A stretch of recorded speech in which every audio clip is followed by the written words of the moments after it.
morning, good afternoon, good evening from wherever you may be watching. My name is Makreen Abuka, a counseling psychologist, a volunteer counselor at Parklands Baptist Church. Today I'm going to speak on the topic, managing substance abuse.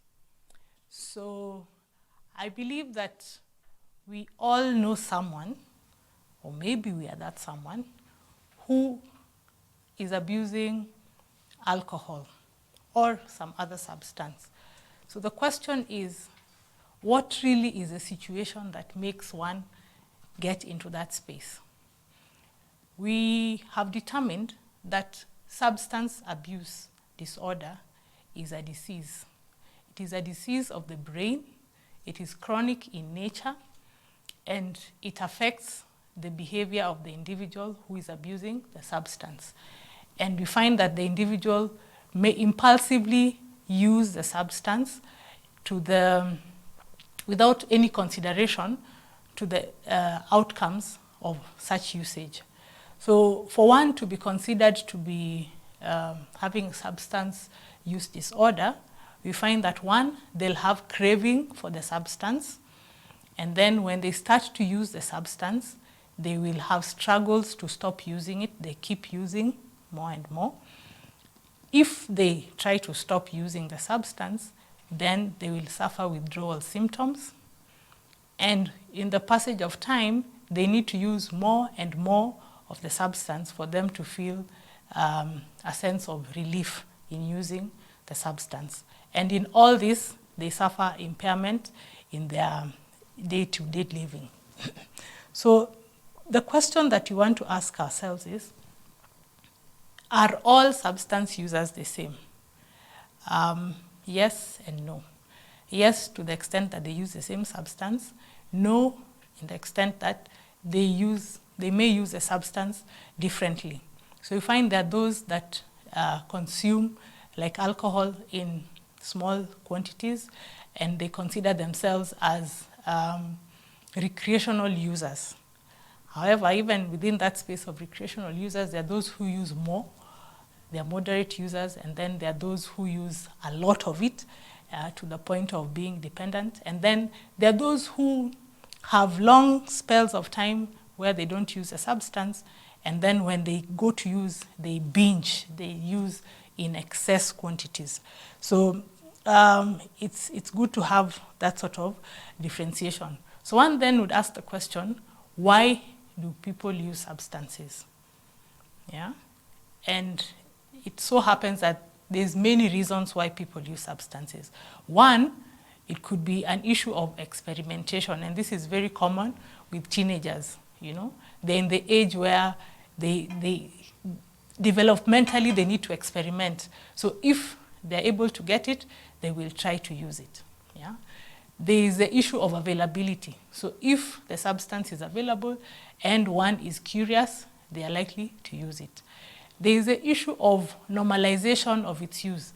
There are certain environments where certain individuals have made the consumption of the different substances, alcohol, cocaine, smoking or snorting, bangi, to be a normal thing.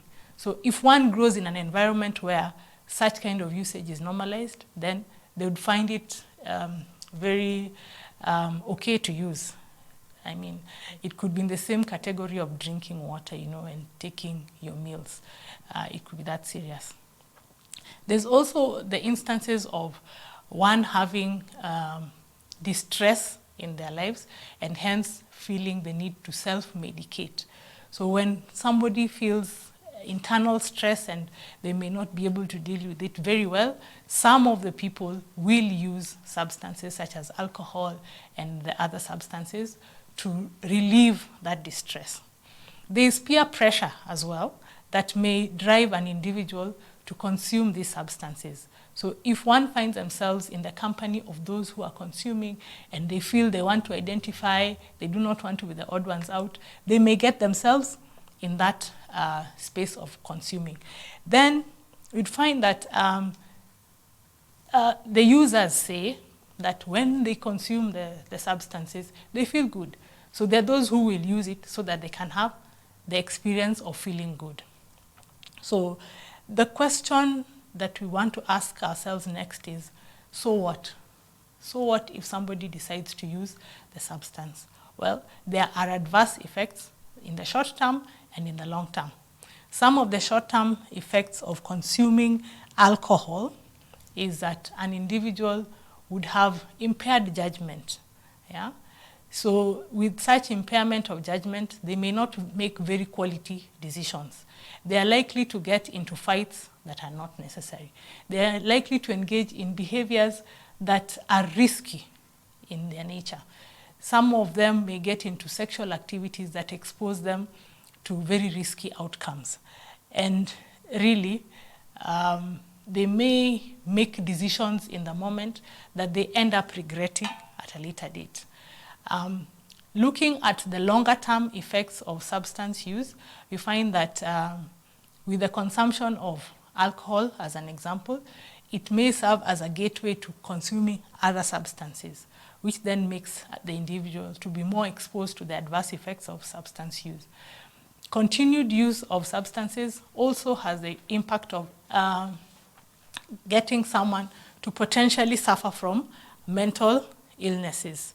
So we have seen cases where an individual suffers psychotic episodes on account of having consumed weed or cocaine or alcohol in quantities that the body is not able to handle.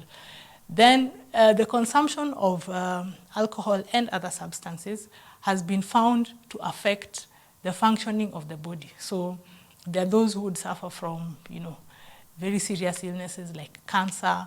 It could affect the functioning of the heart. One could develop chronic illnesses as a consequence. So it is something to be concerned about. Yeah.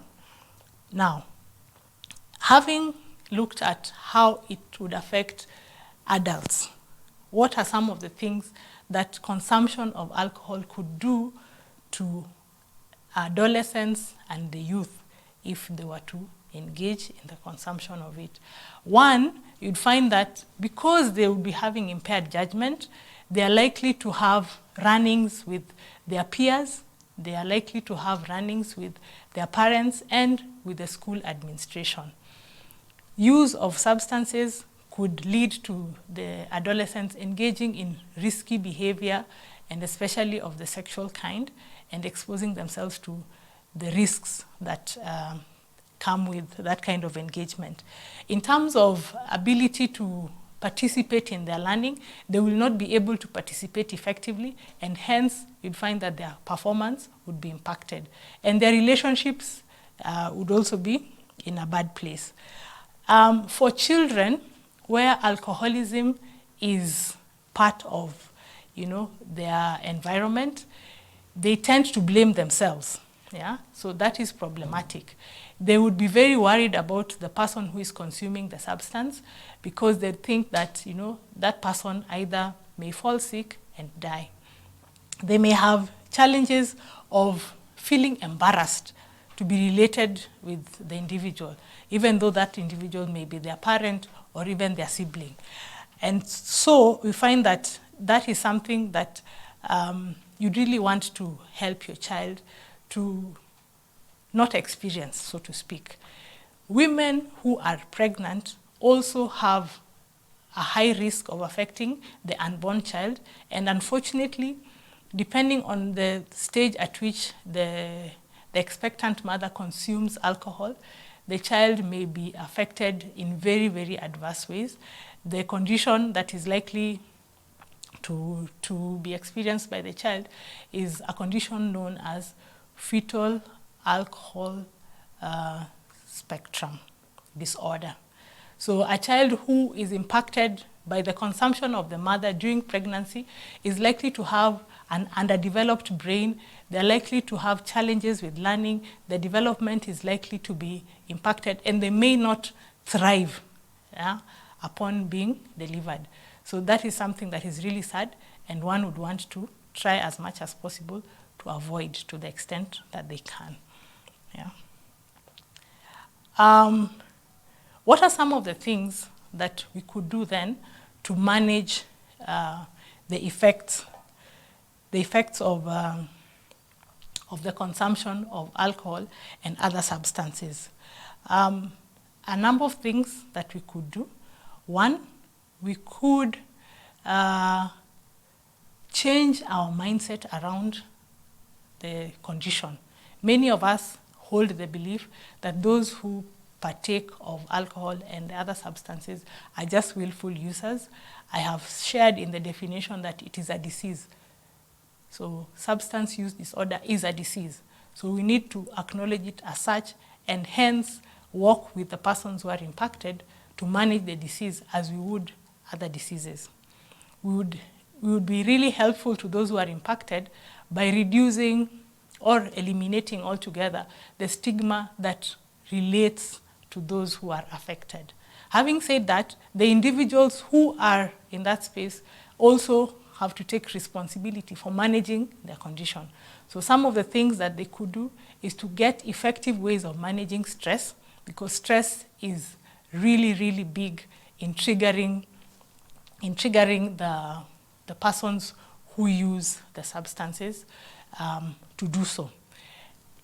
Trauma that people experience needs to get an opportunity to be resolved.